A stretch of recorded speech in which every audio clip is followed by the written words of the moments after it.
我哋就睇一睇住客點樣描述漏水狀況。漏水狀況啊，麻煩。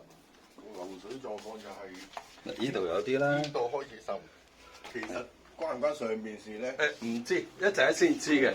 唔緊要，你總係呢啲有漏水嘅地方，你先俾我拍低咗先。呢啲位收得攞。唔使，一陣先。需要我會叫你。上邊。OK。呢度有冇咧？一陣間先，我就扮睇唔到。會唔會咁樣走落嚟？會，但係你幫我拍低晒，你稍為你有啲漏水嘅象徵，你俾我睇下。得，好，你先俾我拍咗漏水個狀況先，一陣再幫你跟啦嚇。我明白心急，明白心急，但係仲有邊度係呢度？呢個唔使睇到佢係咪？佢裏邊個假天花上面。得，一陣先下啲。仲有冇其他？都係。假天花樓上真係呢個屎渠啊！得，呢啲水係呢啲唔關事，可能係咁啱可能得。OK 好，係見到呢啲咁嘅狀況，發生咗幾耐到啊？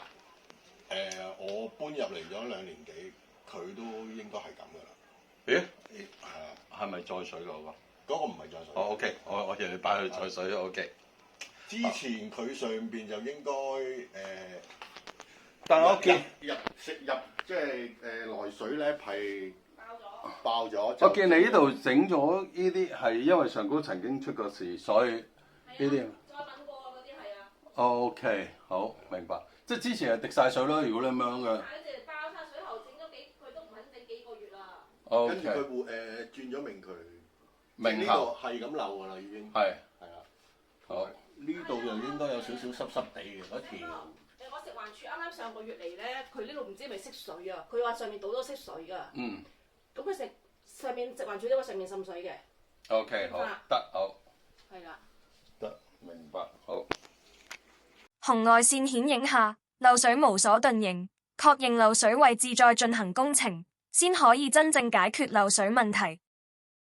漏水其實一個好繁複嘅問題，如果胡亂去做工程，睇唔到會解決到問題。所以如果要解決到漏水問題，首先應該揾漏水專業人士用唔同嘅儀器，確定好漏水問題先至定點做工程。如果唔係，只會浪費時間及金錢。